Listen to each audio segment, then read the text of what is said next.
Hi team, and welcome to another Team CPNZ Quick Connect Podcast where you can stay informed, keep connected and learn from one another along the way. I'm your team captain, Richard Greer, and on today's podcast, we're going to catch up with Vicky Robertson.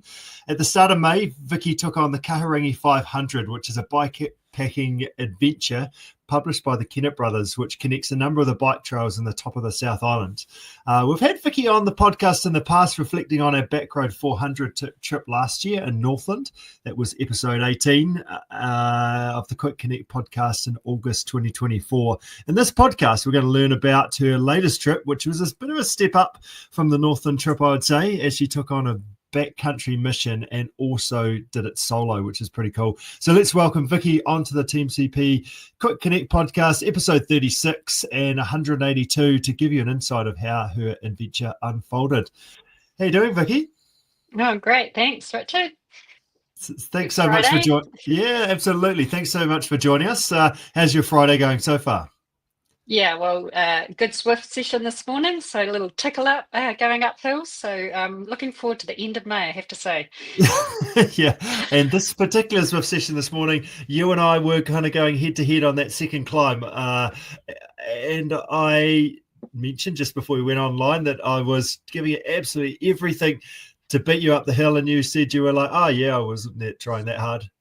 Was that fair? Yeah, I'm a bit tired, so I was trying not to push it too hard, but yeah.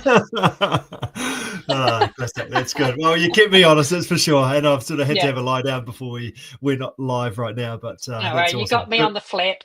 Yeah, good stuff. So, how long ago was this trip now for you? Was it a couple of weeks, a week and a half? 2 weeks. 2 weeks. Yeah. You mentioned already that you're pretty excited to see the back end of May with all these vertical meters, but you actually managed to time this trip pretty well right at the start of May. So you were just naturally getting plenty of vertical meters. I was going to say without even trying, but you had all day to do it. Yeah, I mean, I think it's definitely easier to get those vertical meters if you're just there and it's part of your day and you're going along and doing it. Whereas if you're doing it on Zwift, it's a bit more of a head thing to keep going, I think. So the trip was, I think I ended up riding for 9 days. So took my time and some significant climbing. So for me, so it was nearly 7,500 meters, I think, over that time. Good. So give us some stats for a start. So, and also describe where you went. So it was 7,000 meters of climbing. How far was it? It was the Kahurangi 500, but for you it was the Kahurangi 600, I think, wasn't it? Yeah. So the plan was to do it with my partner Paul, the Kahurangi 500. So starting from Murchison, but then he couldn't do it. So I decided I would just do it from Nelson, and so that made it kind of close on 600 kilometers and just over 7,500 meters, I think, of climbing. Yeah. So explain the route to us. Where does it go? Yeah, so it's in the Kennett Brothers bikepacking trip book. So it's the Kahurangi 500 in that book. And interestingly, Jonathan Kennett was doing it a day after me. Cool. And we both, in the book, it talks about doing it anti-clockwise. So from Nelson across Rameka and then to Takaka, across to the Heaphy, which I haven't done before, which was really cool, and then down the coast into the old Ghost Road, Murchison, and then over the Braeburn track to Taparuera, and then back to Nelson. So that's in the book. They do recommend doing it, he talk about doing it anti-clockwise. I talked to him afterwards, and we both agree that actually Old Ghost Road's much better to do clockwise. So that's my first recommendation if you're doing it. Ramek is obviously more exciting to do downhill than uphill, but doing it clockwise is probably better on the Old Ghost Road because it's definitely being maintained for the uphill on the clockwise side rather than was a bit of bike pushing on the other way around. Yeah. So does that mean you're going to go back and do it the other way? Well, I've done the Old Ghost twice the other way, which is really interesting, actually. It's one of my tips, I think, if you're going to do something big like this and it's backcountry, which I was really keen to do as a backcountry ride after Northland. because I enjoy the off-road pieces more than the road pieces. And I've done Old Ghost Road twice, and I think doing those big backcountry rides separate to trying to put them all together, so it didn't phase me because I knew it. Yes. And I knew how cold it can get. I knew what the paps were like. I knew how. Yeah, I knew. Kind of end up being a bit of a safety plan around that, I suppose, without calling it that. Yeah. So Yes. yeah, I suppose I would. I love the Old Ghost Road. It's really fantastic. Both times I've done it before, it's been absolutely atrocious weather. Okay, this time it was beautiful, so it was just a real treat. Fantastic. Yeah. Great to be able to I mean, such a different ride, isn't it, if the weather is rubbish versus the weather's bluebird. And the views up there are absolutely stunning as well. How was the weather across the course of your trip? If you managed to absolutely middle the Old Ghost Road, how did you get on as the course of your trip? 8 days in May, could be a bit ropey sometimes. Yeah, and I've never seen the views on Old Ghost Road before, so that was pretty cool to have a nice day and see them for a change. So my partner tried to talk me out of doing this in the second week of May a number of times because, weather-wise, we just had a huge weather bomb, could have had that. I mean, you just wouldn't go, I suppose. So for me, I was pretty lucky. I was pretty lucky. The first day, though, getting out of Nelson, it was absolutely teeming down. It was so wet, and I thought, oh my goodness, if this is going to carry on, this is not going to be good. But that was the only really, really wet day. The mornings were kind of drizzly and cold. I kind of rode in a jacket most of the time. But it wasn't like horrendous weather like I've experienced before down there. And even the West Coast wasn't too bad, which normally you get a bit of rain through there. So I was pretty lucky with that weather window. It was pretty amazing. Brilliant. So you had to do it in like May, autumn. It's not something you can do in summer? You can. Well, it was all to do when you can ride the Heafy. So you can ride the Heafy between the 1st of May and the 30th of November, so you could do it later in the year. I don't know, I just got stubborn about wanting to do it and get it over and done with. Here's my partner saying goodbye. I gotta say, that's awesome. He's heard me talking about him. So I just kind of thought, no, as you know, and talking to you through your training programs with me and coaching, is having something in May is really useful going into winter, or having something through winter to try and keep me kind of a bit motivated. And I find winter's quite hard, so I just got really stubborn about the timing, and it fitted with my own And I guess that's the thing is with New Zealand is the weather can be anything at any time of the year, and often May is reasonably settled. There's been a few sort of weeks of sort of pretty torrential rain around the place, but also we've had some really nice weather across the board as well. So you've just done autumn weather. You've done well. Yeah, and I've been in Ghost Road in February and it's been snowing, so Yes. That pretty sums it up, doesn't it? That's right. So let's just go back a step. How did you prepare for this? And I guess when did the idea come about? And how did you sort of dial this in to say this is what I'm going to do? Because the Northland trip was probably a stepping stone to be able to do this one too, wasn't it? Yeah, so I think you convinced me to do Northland, which at the time I thought, that was a big step up for me. 4 days, that was a lot of climbing, and also you guys are on gravel bikes going fast.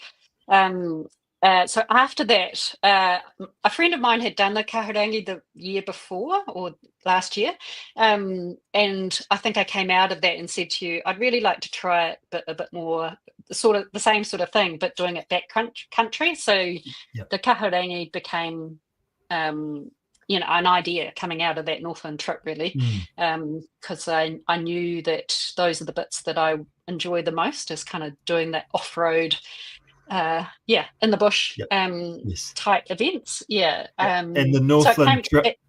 The Northland trip was a bit. There was cycle trails and cycle paths and gravel roads and things like that. But there was a little town or a dairy that was not super backcountry that you were actually out the back and beyond, was it? Yeah, and it was quite a good stepping stone because it was 4 days. Yeah, quite. They were probably in some ways bigger days than I did for the Kahurangi. Yeah. So I knew I could do half of it. So it was kind of a step up to what I kind of ended up doing, which was 8.5 days. Yeah. Yep. Nice. So tell us about your preparation. Tell us about your bike. How did you sort of get that sorted? What are some of the key things that you did to prepare? Yeah, so bike-wise, big shout out to Get Lost Cycling, little shop in Wellington, and the guys there do quite a bit of the bike packing. They've done Sounds to Sounds and the TA and things like that. So they set me up on my old GT mountain bike. So it's has dropper post, which was really great on the Raumika and the Ghost, and has lockout, but still is a little mountain bike, which is light. And I used to use it for cross country racing, I suppose. And so they set me up with old mountain racks at the back, and I had a front roll at the front, and then a couple of little food bags, and that worked incredibly well. I had no mechanicals apart from one that is, I shouldn't really admit to because it was my own fault. Which you need to know. But I got my bike serviced a couple of times before I left, made sure everything was okay, and that I could do everything on the bike and kind of. I'm not very good mechanically. If I'd had a major mechanical, my backup plan was basically to sit tight and wait for the group that I knew was coming a day later.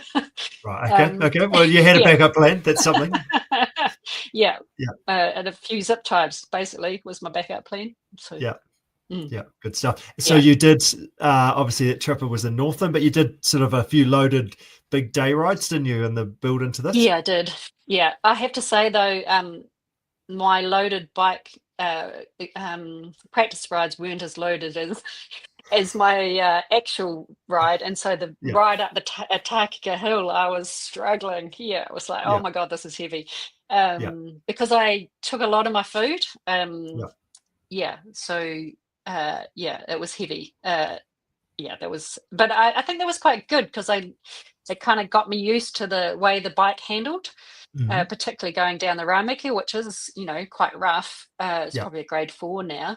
So that was really good. So I felt really confident about the way it was handling by the time I got to Heafy, and Old Ghost was just a blast, Yep. And you're kind of getting lighter as well as you eat through. Yeah, I was getting lighter. Although you had a really fantastic idea, which I didn't think of, which was to send food or a parcel through to Karamea. So I restocked there, which I suppose people do, right? That's a smart thing to do. Yeah. So and nutrition, tell us about that. That wasn't something that's super simple for you either. No, so as we talked about with Northland, like everybody would just stop and get pies at the dairy, and I'm gluten and dairy intolerant, so there's not much at dairies that I can eat. So I basically took all my SAT food, and I did resupply at Takika and Karamea, as I said, but I basically had to really think about food-wise. I used Tailwind in my bottles, so that's a carb drink. I think that really helped and got me through Old Ghost Road because I was a little light on food probably. I thought I had enough, but I didn't really. And then I used electrolyte too, so I used Pure as well. So that I think those two things really helped. I also, which was heavy, Tailwind's heavy to carry. I also took protein powder. Yeah. So even if I was on Ghost Road, I had a meal that was low FODMAP, but it wasn't quite enough calories. So I just topped it up with a protein powder drink. And again, that's a bit heavy to carry, but I'm glad I had it. So I'd have that every time I finished, so I was recovering every day with good protein intake. So it wasn't simple. That's the bit that I find the hardest, is actually thinking through my nutrition. I've worked with Kushla before, just trying to get onto making sure I'm eating real food as well as those liquid foods. So in Takika I went and got some wraps, and I had sandwiches through to the end of the Heafy, just took, those peanut butter things that you can squeeze. Took one of those. I'm finding peanut butter is really good. It's probably not that good for you, but it's a good. So those and and then little treats along the way. So I stopped at Langford Store, which is a historic little store. It's really cool. It's probably worth a visit, even if you're not riding a Heafy. Yeah, where is that? It's just before the Heafy, so it's about 16k before the Heafy. Yeah. And the woman who's running it, it's been in her family from the year, whenever it was first opened. It's like it was a historic place, and it's got all these curios and all that sort of thing. Anyway, she had both gluten and dairy-free treats in there. I was like, oh, and many of those. So I need to post some off the Karamia and down the track. Yeah. I think that's one thing Kushla taught me, though, is I think in the past I would have been under fueling, one of those typical female things. Now she really taught me about eating often.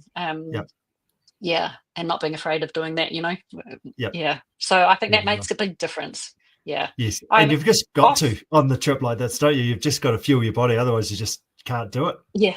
And doing it early so you're not depleted. The same with your electrolytes, hey. But yes. I think up until Ghost Lake, and I can talk about that, I kind of couldn't wait to get up in the morning and do another ride. I've never felt like that on a long kind of, on any of the multi-day things I've ever done. So I think the time management, not trying to do too much in a day, and the nutrition, it was really key. So tell us about your days. Like, how long were you riding for? When were you finished by? When were you up in the morning? How did that all go? Yeah.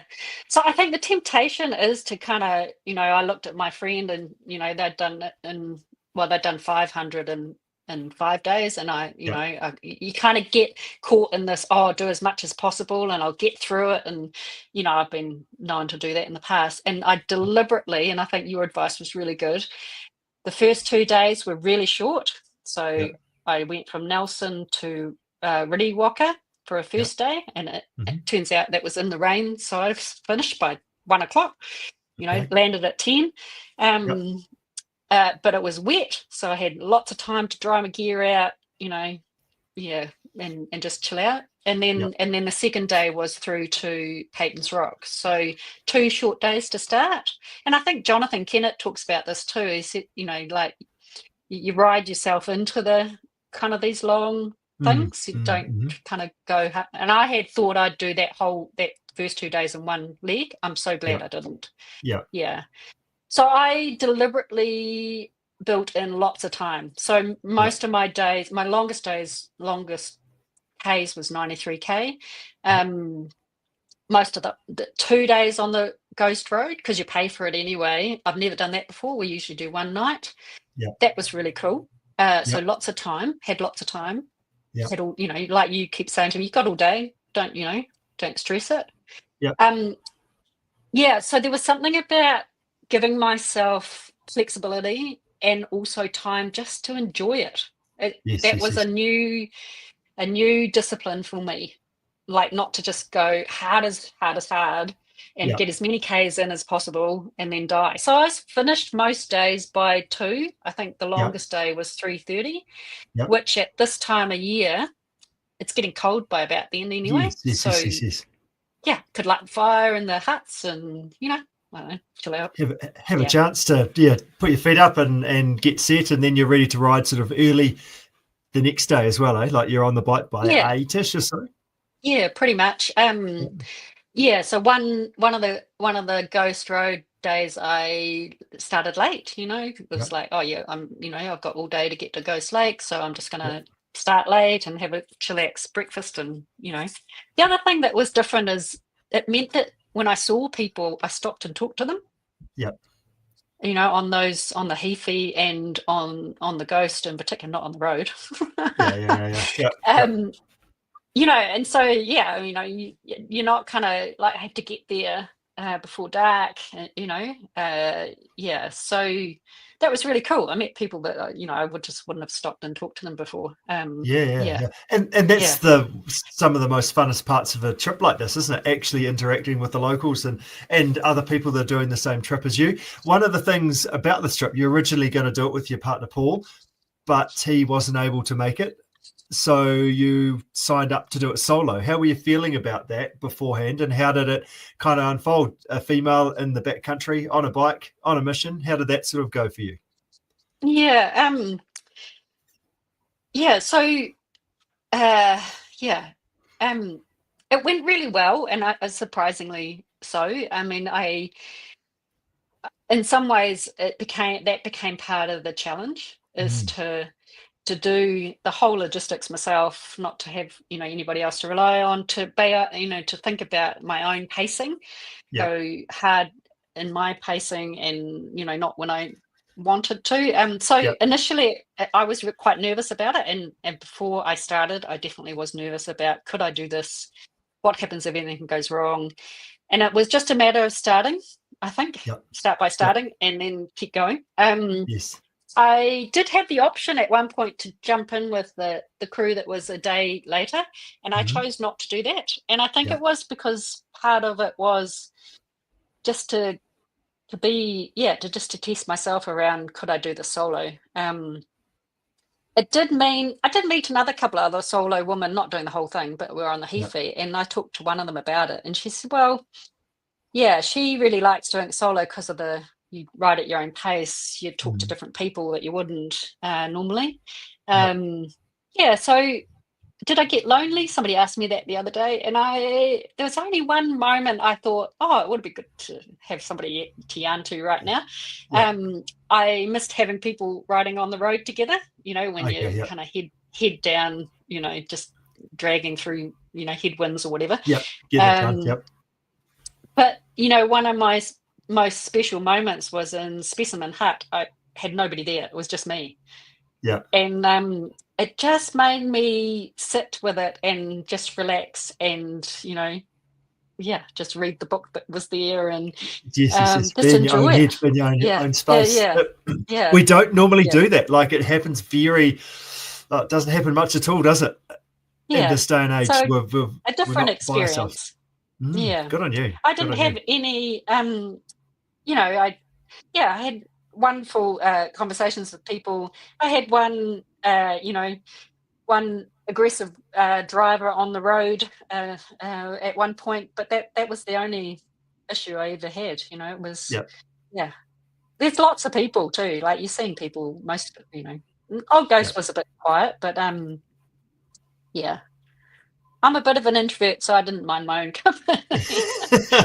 Good stuff. No, that's awesome. You've done so well. So you've really, if you compare it to the Northland trip, there was a bunch of us, and so doing it solo, and then it's 8 days opposed to 4, and it's more backcountry opposed to sort of more cycle paths and sort of I guess camping ground to camping ground opposed to hut as well. So you've done very well, and also carrying all your own gear. Like, there was an opportunity to throw a spare bag in the back of a car in the Northland trip too. So that's pretty cool. You've done very, very well, taking it to the next level. What was the toughest part of the trip for you?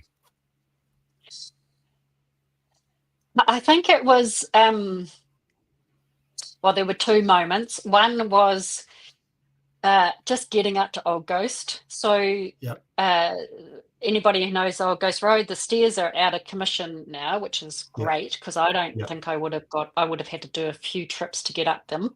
So there's a kind of ride around, but it's quite rough, rough rocks, and then it's quite steep all the way through to Ghost Lake. So there was quite a lot of bike pushing up there.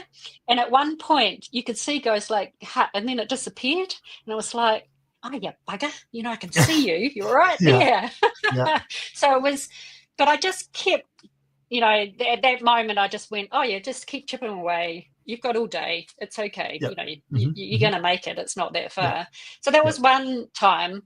But then as the other bit was coming off the Old Ghost Road, which, I just love that that whole trail. Just Yeah. the whole thing about it is amazing.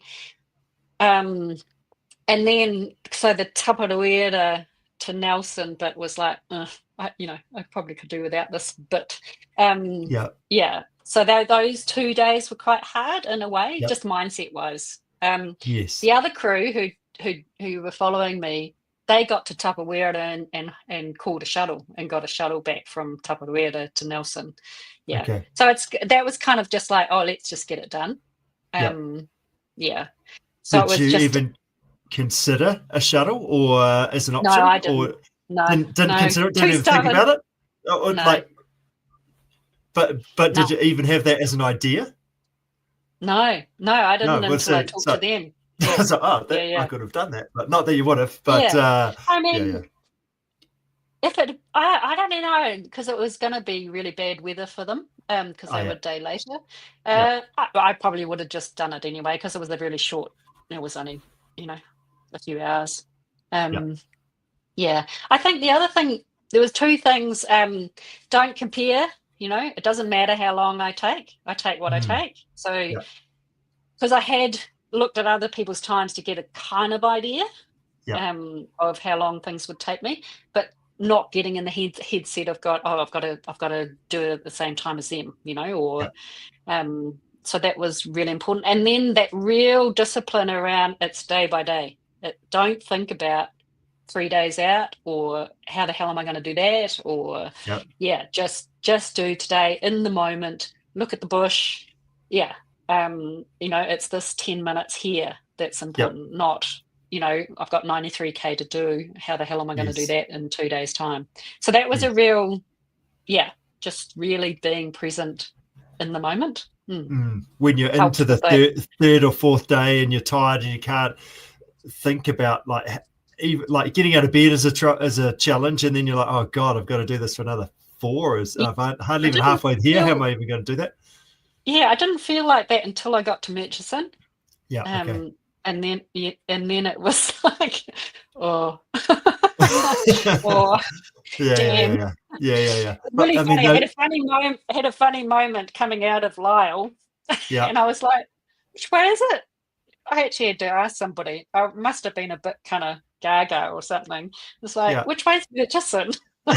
Imagine if I'd gone the wrong way and ended up in Westport.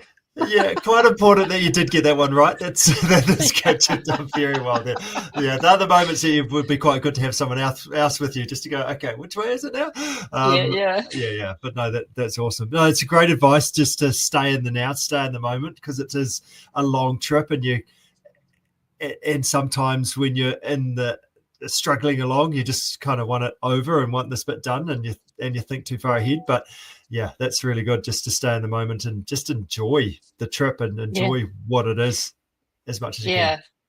So Old Ghost, I think I talked about this with Northland. When I was in Struggle Street, I was focusing on just do the next 5k. Well, by the time you get into old off-road stuff, it's like just focus on the next 10 minutes. Ride up this hill for the next 10 minutes and then have a rest. You just, because it's so long. And I know people do these things in a day and all that sort of thing, but for me it was it's just keeping going, I suppose, and just playing with your brain and your mind a bit on those. And your advice, keep chipping away. And you get there and now all of a sudden it's a week and a half ago sort of thing, and you've got it done. So as part of that, I guess, do you have a what's next, or you're still kind of basking in your glory of this? Where are you at in the grand scheme of things? Because you've kind of gone from one to the next, and this is a big trip that you've done. You've also done lots of different riding around the place. You've done enduro, downhill. You've ridden in Europe. You've done all sorts of things all over the place. So is it back on the big bike going downhill fast? Is it sort of more multi-day trips? What excites you? What are you up to next? Yeah, I think that's a good question. If anybody's got ideas, let me know. I mean, I will do some enduro over summer because I like that, and so I'm quite keen to build the skill level up a little bit more. I think so I'll do some of the Rotorua has kind of reformed some of its enduro series, so I'm gonna do that.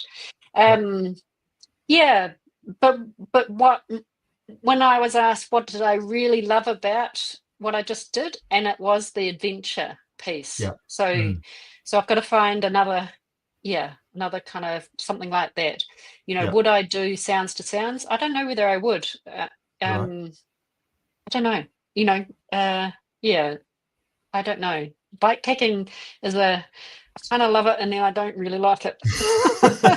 I think it probably comes back to variety, doesn't it? Like, you're not just doing one thing, and it's all different elements, all different types of biking. It's who you're with, who you share it with, how you do it. Like, this was a big trip, and it was out the back of Beyond, and it was pushing the boundaries a little bit, which is part of what that adventure bit is all about. And so I guess that's part of the fun of it, is talking to lots of people and planning and finding out about different trips and seeing maybe I could do that. It's cool to be in that space. So percolating, I think, is probably. Yes. Yeah. And to wrap up, by the time this goes live, the main meters will be done. How are you tracking on the leaderboard? How's that going for you? I feel like you've done your 7,000 on your trip, and you've kind of kicked on. You've got stuck in. Yeah. I was really surprised because I thought I'd come back and be absolutely shattered, and I wasn't. So hats off to you getting me prepared. So that's the other thing. I can't just go out and do these things. I have to actually train a lot. Yes. So I came back, and actually I felt I had a day off, and then I felt like, I want to ride my bike. So cracked into the May meters. So I think I'm just over 21,000 vertical meters. Yep. I'll see how much more I do. I know everybody else will plug on tomorrow, but I also have done 1,000 kilometers this May, which is that's pretty cool. So that became a little goal this week, was to get that 1,000 Ks. 1,000 Ks done. Good job. Good job. I usually push this toast question up on our podcast. The toasted, was I burnt toast or was I only lightly toasted? It feels like you managed to cope with this pretty well, and therefore back on the bike not too long after, and really built into it as you paced yourself. So burnt toast is number 1. 9 is only just toasted. Where would you say that you were at the end of this trip? I was probably 5. Okay. Maybe lightly toasted. And I was surprised by that. Because I was shattered after Northland. Yes. I was I've probably done more prep for this one. But I could keep riding. Maybe paced yourself and rode to your own speed and days a little bit as well on this one. I think so. Yeah. Okay, and then I'm going to throw it back up again. How toasted are you at the end of May and all these May meters? I'm a bit more toasted. Just for that. Just give me some flat to ride. Just let me see June, please. I might be at a 2. I think I've just I've got a sore bits. Okay. So plenty of standing up on your bike at the moment. Classic. No, that's good. Well done. Super cool to be able to share some of your adventures and stories around this, and I think that's part of the fun of this. Thanks for your help. I mean, I think I've said this to others. It's part of my job is just living vicariously through the adventures that all the people I work with get up to. So but you told me I could do it, so I thought, Richard thinks I can do this, so why not give it a go? And you did super well. You got it done, and you got it done really well, and enjoyed the adventure of it. So hopefully this sparks a few ideas for others out there to go and do the same or similar things, and we'll keep the ball rolling and see what's up next for you. I think it's I thought it was impossible, but I was pleasantly surprised, and just trying to just enjoy it rather than go hard and drill it, It's good. Yeah, good job. Good job. Well done, Vicky. Will you go and put your feet up? Right. You've done your exercise today. You've at the moment. Yeah. Is that right? Oh, so far. Well done. You take care, and we'll catch you soon. All right. Cheers, Vicky. See ya. Bye. Bye.